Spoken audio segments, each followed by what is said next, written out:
All right, so let's start off with the first chapter. And you'll see the kind of stuff that's in the CISSP. So let me find my slides for that. All right, it is recording. Okay, so here's the first chapter in your book, and I'm going to cover about the first third of the chapter this time and the rest next time. And what you will see is there is an enormous amount of material. The thing about the CISSP is it is a mile wide and an inch deep. You have to know a ton of terms, but you don't need to know any real depth in them. You just need to know like the general meaning of all these terms, because the point is you're not the hands-on person that would actually install anything or configure it. You are the manager who will make decisions whether to go one direction or the other. And you just have to know in general terms what this product does and what the competing products are and things like that. And some people asking whether the CISM is easier or the CISSP, and the CISM is easier. It covers less material, about half as much. As you'll see, you just see a ton of technical terms go by, and you have to know them all in a sort of shallow level to pass the CISSP. So let's take a look at this stuff. We're going to do security terms and security governance principles and end at this slide for part 1, and part 2 has the remaining topics. So here's security terms that you should know. And by the way, if you haven't taken Security Plus, CNET 120, you might want to take that before this class. It really covers about a third of the material and makes it easier. All right, so this is the definition of security is you have these three things: confidentiality, availability, and integrity. If you have a sufficient quantity of those three properties, you consider that to be security. It's not a mathematically pure definition, and you can adjust it. And the thing about it is these are all related. So if you want a highly confidential system where you have a high degree of confidence that no unauthorized people are seeing this stuff, then you do things like have two-factor authentication and long, complex passwords, and then you have less availability, because it's very likely that your authorized staff will forget their password or their ID card or something. If you want high availability, you typically have less confidentiality, and integrity means that the data has not been altered by unauthorized individuals. And so those are the three desirable properties, and you can only increase one of them by lowering the others or by spending more total money. But at a fixed amount of money, you can only have a certain amount of all three. So there are the data destruction is the opposite of having it available, where it's destroyed or held back by a denial of service attack. Unauthorized alteration is the opposite of integrity, and unauthorized disclosure is the opposite of confidentiality. So confidentiality means unauthorized people cannot read the data. One common attack is people hack into your system and they steal the credit card numbers, and then they sell them to people who use them to make fraudulent transactions. That's personally identifiable information. HIPAA protects health data, so medical insurance companies and other people that have medical data are required to comply with this law, this standard. Confidentiality means it should only be available to people who have clearance, if you are using a military clearance level like secret and top secret, and then access approval from authorities and need to know. These are what the military requires. Corporations typically have a simpler system. Integrity means the data has not been modified or altered. So you're preventing unauthorized subjects from making modifications, you're preventing your authorized staff from making mistakes, and you're maintaining consistency. So data is correct. This is done with things like referential integrity in databases that makes sure that if you have customers with a customer ID, you cannot have two customer records with the same customer ID, that sort of thing. And that social security numbers have the correct amount of digits and so on to lower the number of errors in the database. So integrity controls are things like access controls that limit so only certain people are allowed to get at data. You authenticate people with passwords and perhaps with two factors to have a high degree of confidence that you know who the users are. You use intrusion detection systems to detect suspicious data flowing over the network and block it. You log activity. As I mentioned before, you maintain and validate integrity, so you do not let objects be added to the database that don't pass certain tests of being accurate. You can encrypt data, so it's difficult for anybody to read unless they have the key. And you can hash data, so the original data is replaced by a fingerprint of the data, which cannot be easily reversed to construct the original data. This is typically done for things like passwords. You don't store the password, you store the hash of the password, so that even if somebody steals that, it is difficult to recover the password from it. And so here's things that attack integrity. Viruses and logic bombs mess up systems so they lose the data. Ransomware, of course.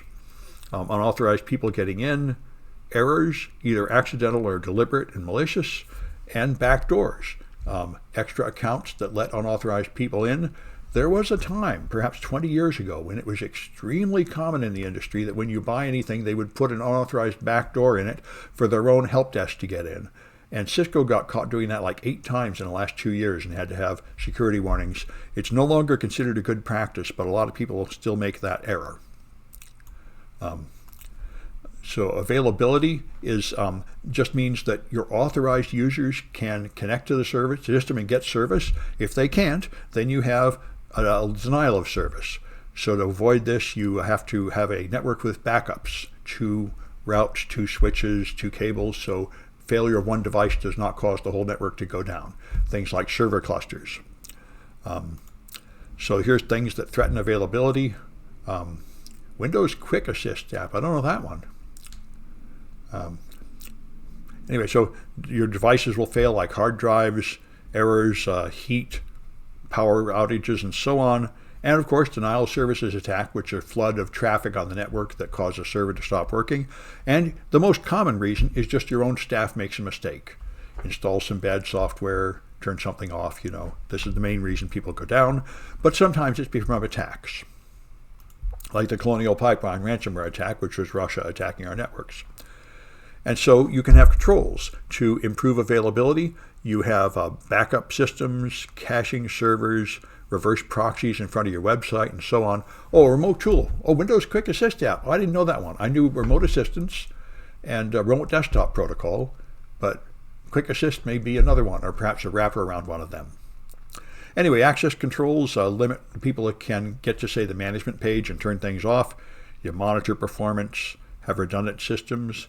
Backups are availability controls so you can more quickly recover if something does get lost. And business continuity planning is a management procedure so you're prepared for a disaster like a building burning down. You have alternate locations you can use and a plan to smoothly maintain the business processes even though you have some part of the network that's lost. And fault-tolerant systems are systems that have enough redundancy. So a fault is when some part of your network stops working. A failure is when the customers no longer get service.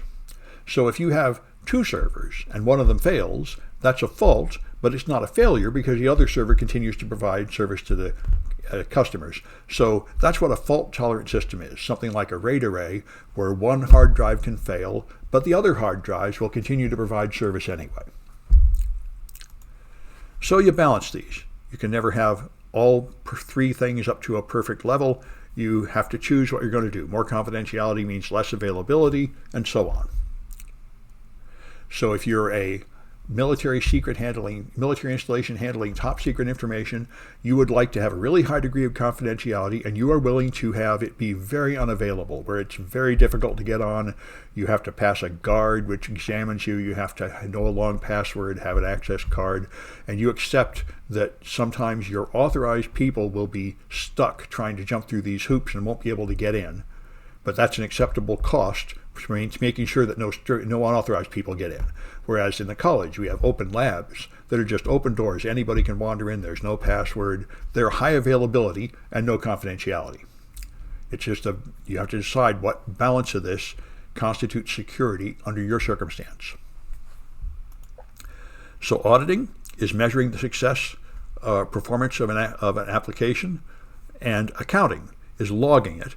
So auditing and accounting are common requirements on shared network resources, so you can record who's been doing things. So you'll have a log you can look at if something bad happens, and you have a measure of how successful it is, what the uptime is, and so on. So here's 5 elements involved in this. Identification is when you claim to be somebody, and authentication is when you prove it with something like a password or a fingerprint. After you've done that, the system can now compare you to an access control list and decide whether you are authorized to do something. Now they know who you are. Then you have auditing, which records what you do, and accounting is the review of those log files later to see what's been happening and if people have been doing things they shouldn't be doing. And all these are necessary controls to maintain a secure system. So they call this the AAA services: authentication, authorization, and accounting. This term has been around since the old dial-up telephone network, where they used it to calculate your phone bill, and the same thing's true of modern computer networks. There are AAA servers just to perform these activities, to control what people do and keep track of what everybody's doing, so it can be, you can see if violations of your security policy are happening. And so here's, for example, one thing that happened. One fairly common activity is that your authorized employees do what they're not supposed to do. So there was this woman called an octo-mom that had 8 kids, and some of the hospital workers took her records so they could put them on Facebook and brag about them, just like in the news section earlier, some doctor took an x-ray and tried to sell it as an NFT, and that's inappropriate use of confidential resources, not from an external attacker, but from an internal authorized person who then uses it in a way that they're not authorized to do. And so that you would use accounting systems to say, all right, who's been going in here, who's been looking at that picture, and if you have a proper AAA system, there will be a record of who's been going in there and they're accessing that picture. This might have been a HIPAA violation too. That's possible. Yeah. All right. Good. So let's try Kahoot. Kahoots are just little quizzes to try to keep people from falling asleep. And they're worth extra credit. If you are one of the top 3 scorers on a Kahoot, you get an extra 3 points. And it adds up, so. Sorry, could you say that again? My apologies. I couldn't hear what... My phone, my watch, has decided to turn on some kind of stupid voice nonsense. I guess my phone is now listening to me like Siri or something. If I figure out how to turn it off, I will. It does just turn on at random. Anyway. There we go, 125.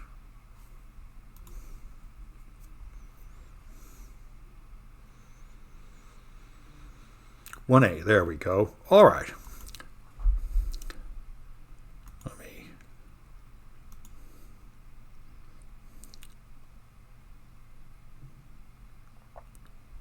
just make sure the options are correct.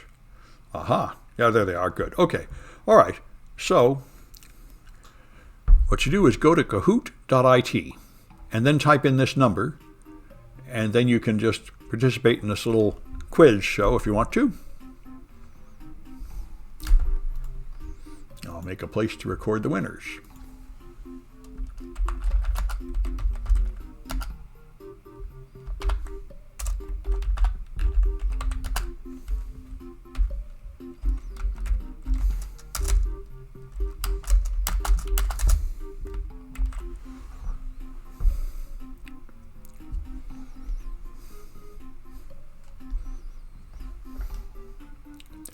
The reason why that last question about the HIPAA violation, I'm not sure, is HIPAA does restrict disclosure of medical information, but it is very strange. It only covers certain kinds of businesses.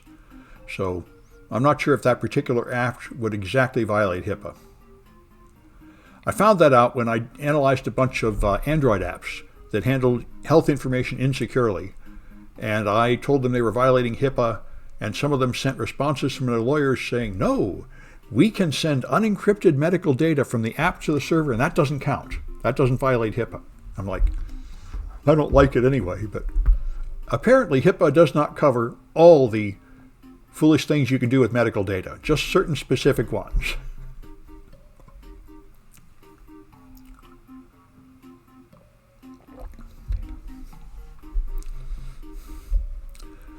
All right. I guess we got the people that are coming. No, the question is not whether it's data in transit or resting. The question is if the patient sent the data, then that's not HIPAA. It would only be if the organization sent it to another organization, like an insurance company, apparently. But if the patient uses an app that's unsafe, that is not the organization's fault, even if they wrote the app, apparently. That's what they told me. I'm not a lawyer. I'm not sure if it's true. All right.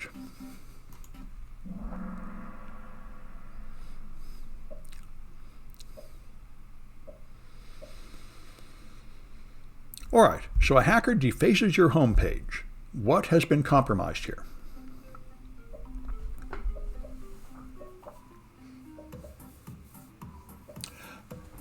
You answer on that website, you go to kahoot.it, and there will be the questions and answers will appear on that page. And you just click one of the answers, and it grades you on security, or on accuracy and on speed. So, integrity is the right answer. There's an alteration to your data that was not authorized. And so there you go. S squared is doing well. You can get up to 1,000 points for each question. All right, so what about fault-tolerant systems? What part of security do they address?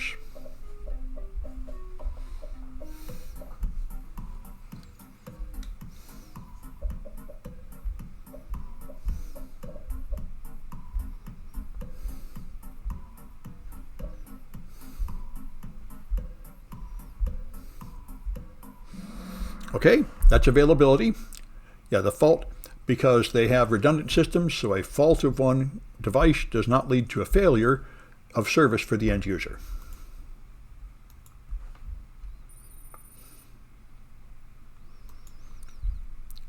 All right, what does a username do?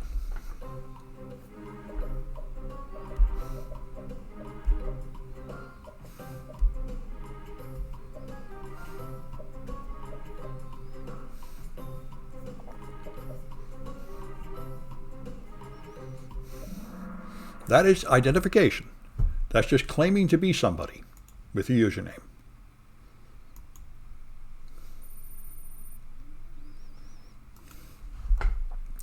All right, if there are errors in data entry, what part of security has gone wrong?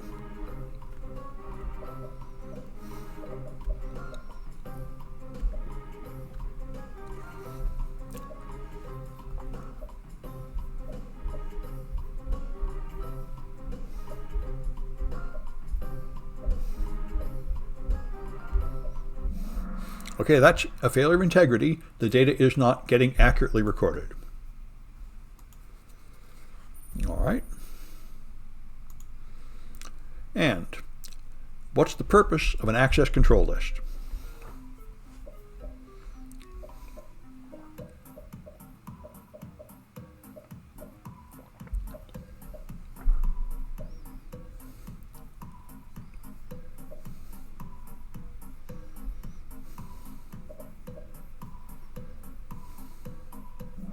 That's authorization, just like an invitation list for a party. After you know who somebody is, only these people are allowed to go in this folder. All right. So, the winners. This person will have to tell me who they are if they want their points. That looks like a real name. Venom P. All right. And I know who that squared is from last semester. So that's good. All right. Let me stop this video.